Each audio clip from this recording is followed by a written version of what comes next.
বাছা আই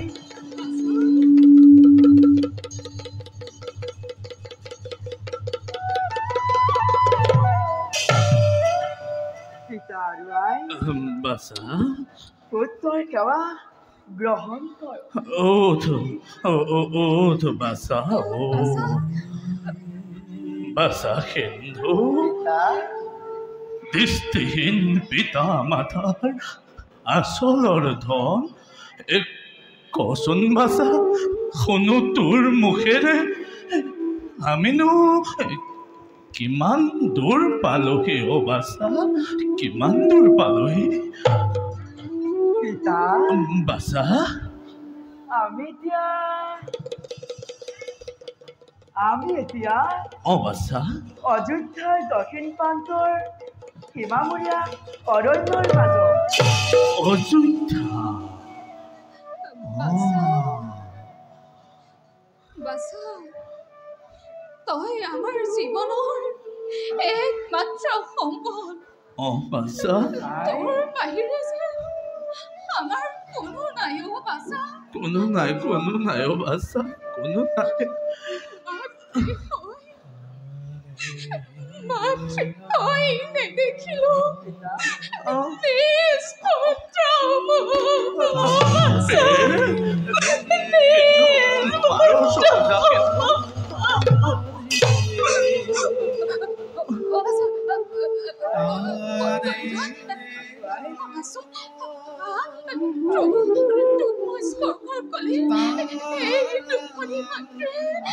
আনন্দ লও বাছা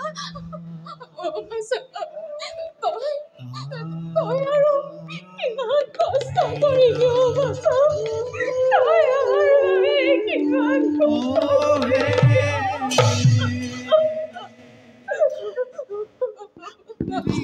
সঁচা কথাও বাছা আমি অপৰাধী তোৰ ওচৰত আমি অপৰাধী আমি তোৰ গলগ্ৰ হৈ তোক যে কিমান কষ্ট দিছো বাছা তোক যে কিমান কষ্ট দিছো তোমালোকে তেনেকৈ নকবাচোন মোক বাছা তোমালোকক সেৱা কৰাটো জানো পুত্ৰৰ একমাত্ৰ কৰ্তব্য নহয় তোমালোকক সেৱা কৰা যে মোৰ বাবে কিমান আনন্দৰ কথা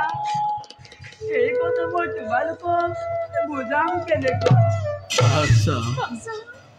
সেৱা কৰাও এটা বয়স আছে বাছা কুমলীয়া দেহতে তই যে আমাৰ বাবে ইমান কষ্ট কৰিছ সেয়ানো আমি কেনেকৈ সহ্য কৰোঁ বাছা কেনেকৈ কৰোঁ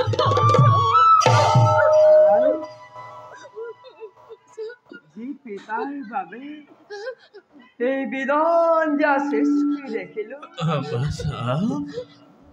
যি মাতৃয়ে 10 মাহ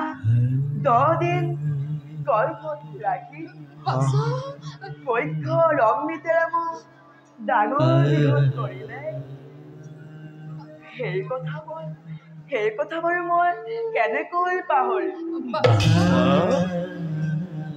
বাছা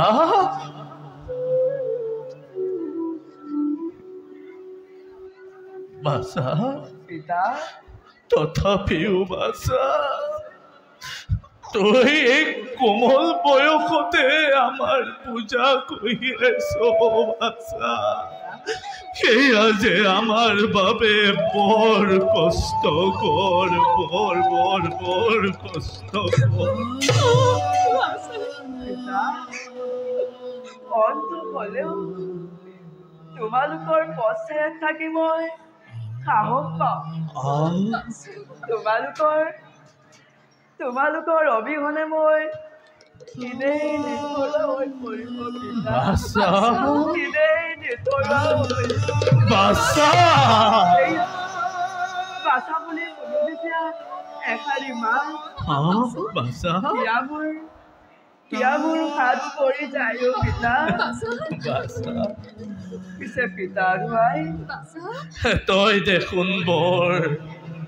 ডাঙৰ ডাঙৰ কথা ক'ব পৰা হলি কিন্তু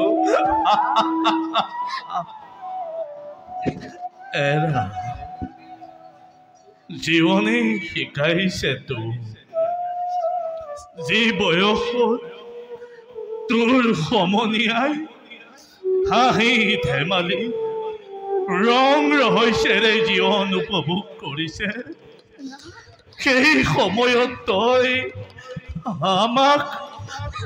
আমাক জীয়াই ৰাখিবলৈ জীৱন সংগ্ৰাম কৰিছ দুৱাৰে দুৱাৰে দুৱাৰে দুৱাৰে ভিক্ষা মাগিছ কেতিয়াবা ভোকত কেতিয়াবা অনিদ্ৰাত তোৰ দিন পাৰ হৈছে যাৰে জহে ৰ'দে বৰষুণে তিতি পৰি ইমান কষ্ট কৰি কৰি তই আমাক কিয় জীয়াই ৰাখিছ বাছা কিয় জীয়াই ৰাখিছ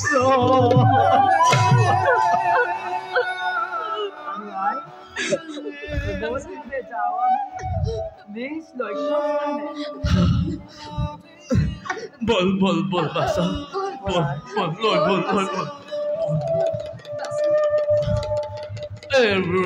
ৰচোন বাছা তইতো কৈছিলি আমি অযোধ্যাৰ দক্ষিণ প্ৰান্তৰ সীমামূৰীয়া অৰণ্যৰ মাজ পালোহি কিন্তু কতোৱেচোন শুনিবলৈ পোৱা নাই পক্ষ পক্ষীৰ মাত বাছা সিন্ধু সন্ধিয়া নামি আহিল নেকি ধৰাৰ বুকুলৈ বাছা নুহেতো সন্ধিয়াৰ সময় পঞ্চাৰ বৰ্গে অনাবৃষ্টিৰ বাবে দুৰ্ভিক্ষই দেখা দিছে অযোধ্যা ৰাজ্য ফল মূল অন্নৰ অভাৱত সকলোতে এৰিছে ৰাজ্য প্ৰজাসকলে কৰিছে গঞ্জনা যে মহাৰাজ দশৰথৰ বাবে ৰাজ্যত ঘটিছে এনে ঘোৰ অমংগল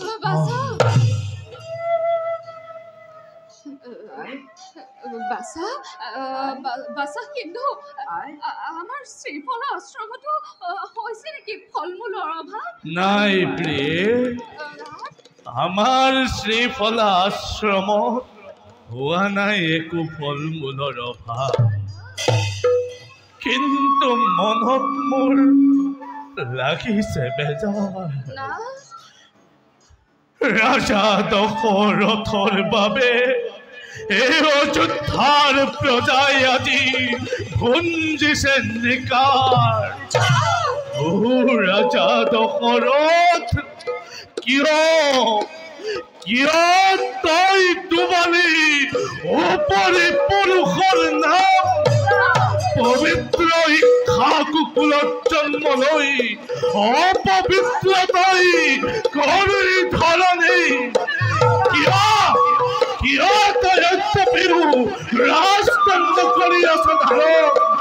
ঠিক দশৰথ ঠিক দশৰথ ঠিক দশৰথ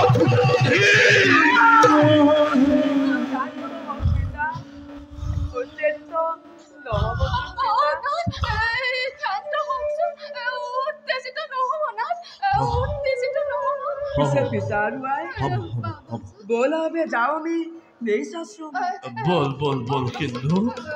লৈ বলচোন যা আইকে প্ৰথমতে বহাই দে যা কিন্তু আই ভালদৰে বহিলে কিন্তু বহিলে পিতা বল আহা পিতা তই পাৰিবি নহয় কিন্তু পাৰিম পিতা বল তেনেহ'লে আমি উপলম নকৰোঁ